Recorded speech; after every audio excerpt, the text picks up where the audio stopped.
This is my new Bronco Sport 2001 base trim in black.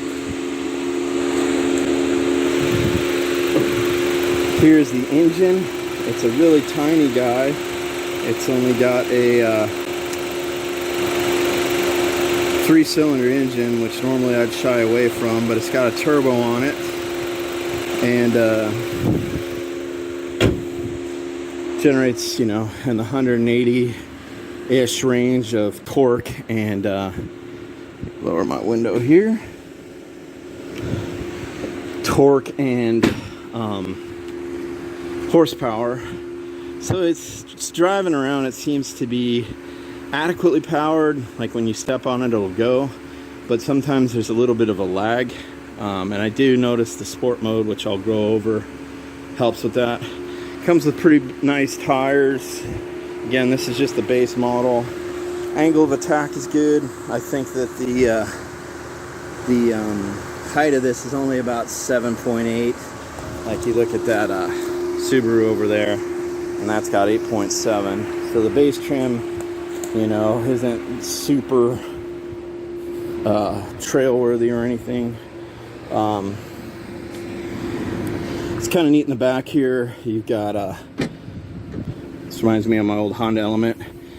You can reach in here. The only thing is I wish on later models they'd maybe make this a little bit wider, because I notice when I put grocery bags and stuff in here, I'm always kind of hitting right here. And this, I wish there would be a different mechanism than this, but that's just nitpicky stuff. It's cool to be able to just throw stuff in. Like, I unloaded the car that I just sold and I got tons of stuff in here. So if I'd worried that if I opened it regularly everything would fall out, that's why I can come in here and reach. Seats. There's two. The floor kind of can slide out and slide up a little bit so that it makes it flat. And the seats, you just pull this lever here, and let me go ahead and do that.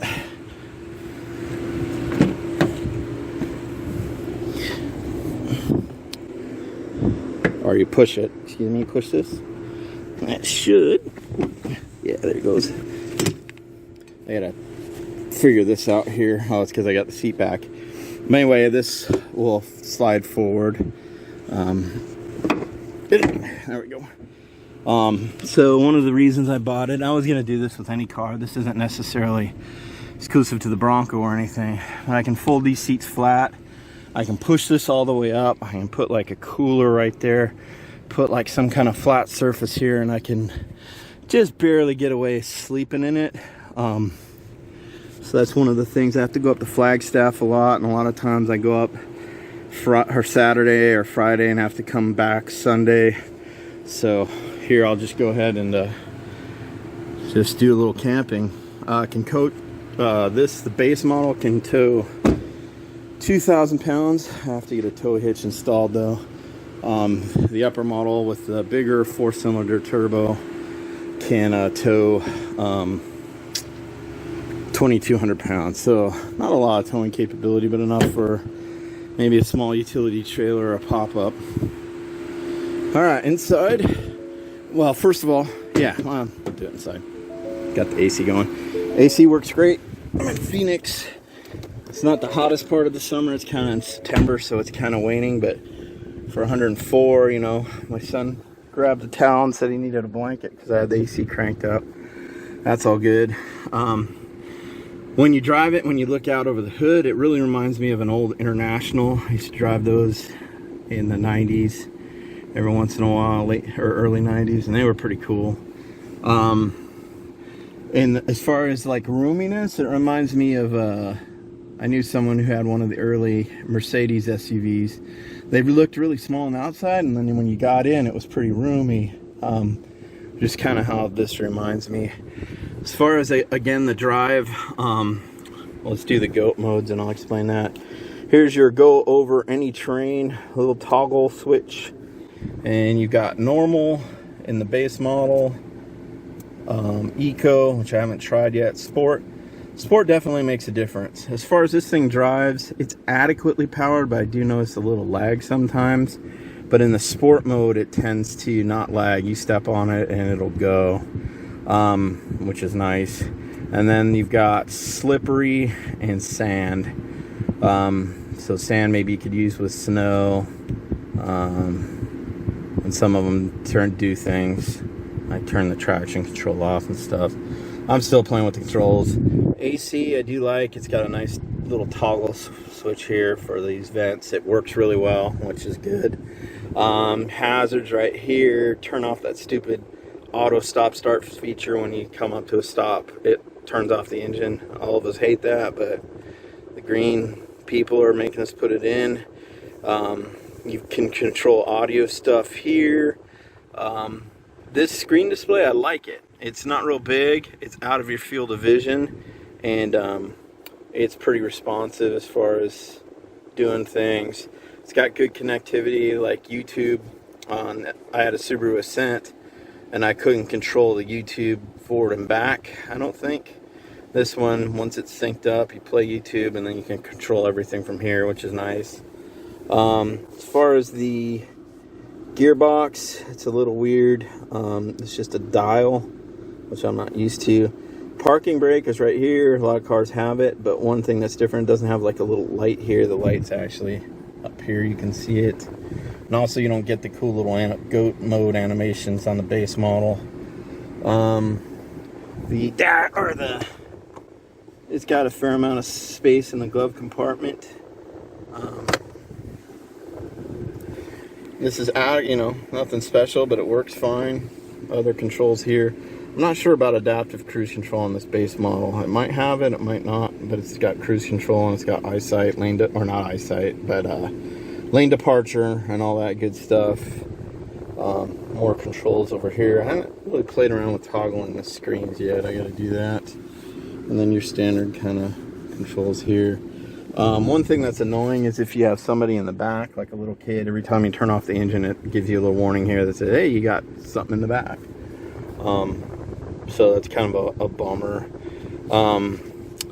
So the reason why I got this car, I'll just talk real quick about that. Oh, one other little thing. If you're gonna buy this,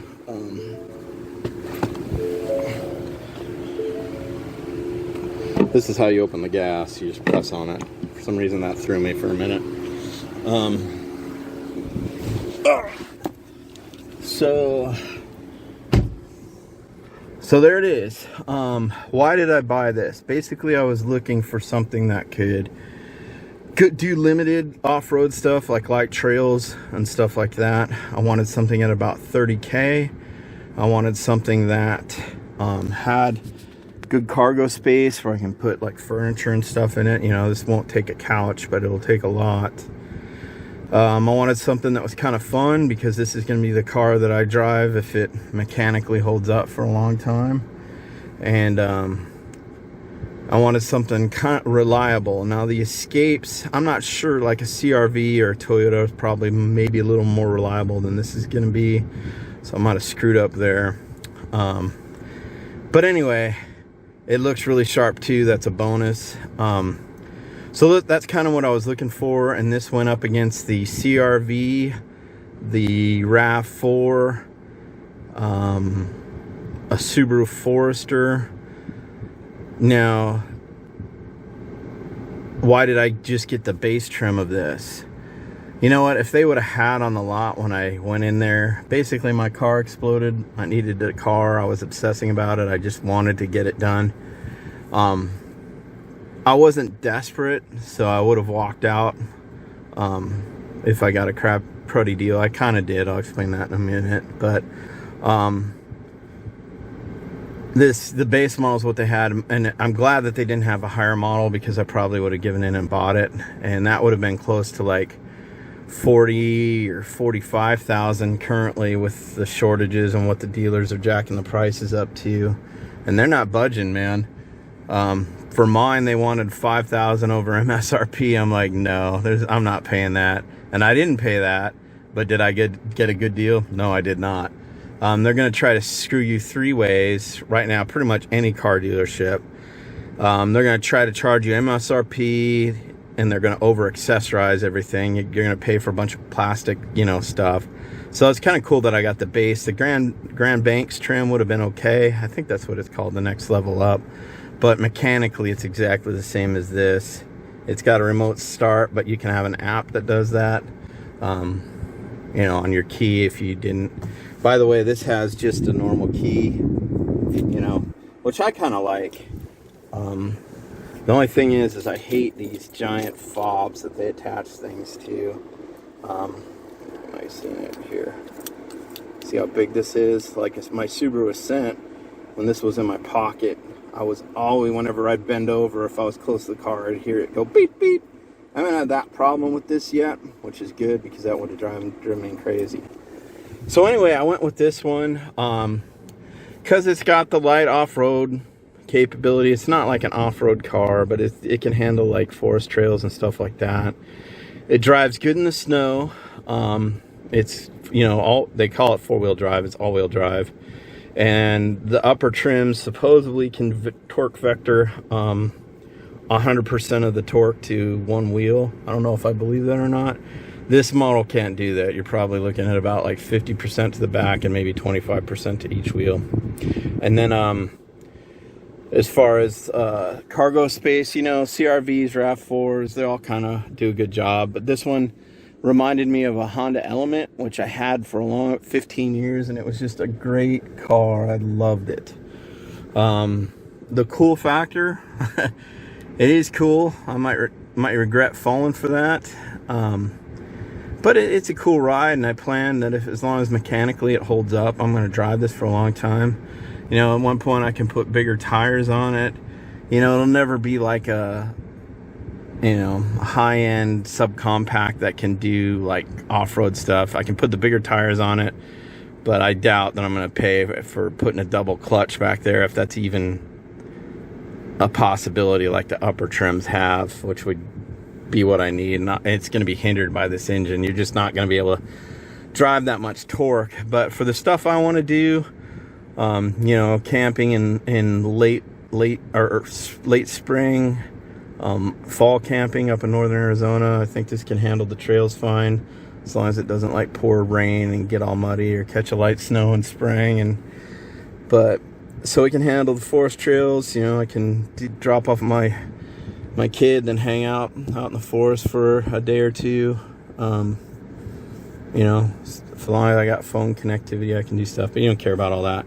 Again, I said this is pretty cool. It's pretty responsive. So yeah, I'm happy with the vehicle. I am scared because it's a first-year model. Now, the Ford dealership that I had, I did a 10-year bumper-to-bumper warranty on it. It's like 15 extra bucks a month.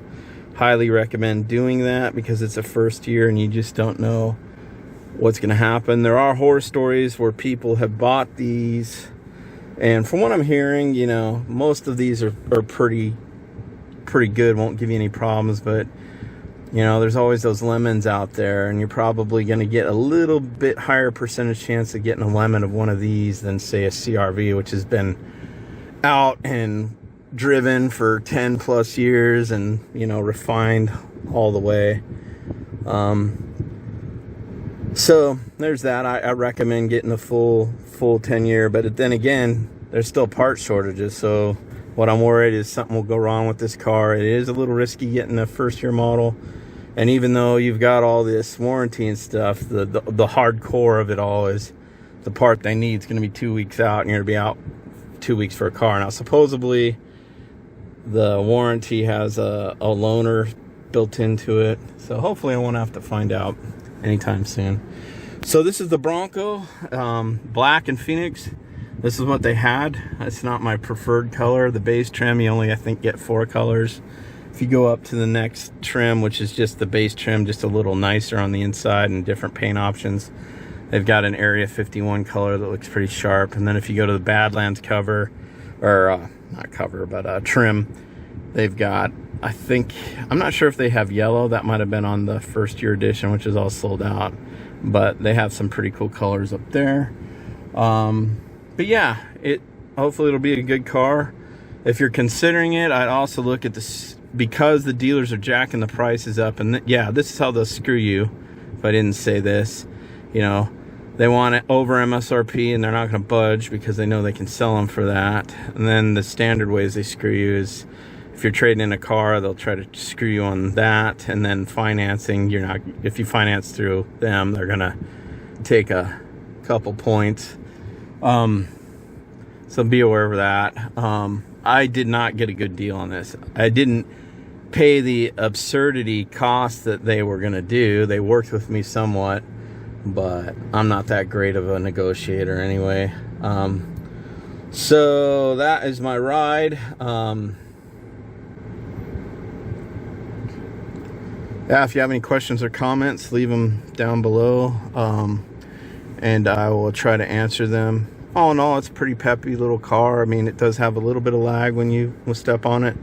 The big test will be when I go up the I-17 to Flagstaff. That's all mountainous, and it gets up to, I think Flagstaff's like 7,200 feet. And then if I go above that on the 180, I'll get up to about 8,000 feet. So yeah, there's plenty of mountains and stuff to test it out and see how it's going to do. So I'll create another video after I do that, letting you know, guys know how it did. And then also, yeah, see, this is the stupid, which is interesting because I don't have anybody back there, but I guess it's picking up the kid seat, which is back there. But I'll let you know how it did. Overall, again, I'm happy with it. Again, if you have any questions or comments, let me know. I'll do a video of how it did in Flagstaff, and then I'll do, if I can get on some light trails up there, if it's still light by the time I get up there, I'll do that. Might not be though. So I'll do a light trail video, and then I'll also do a video after I've driven it, 1,000, 2,000 miles, and just give an updated status. Thanks for watching.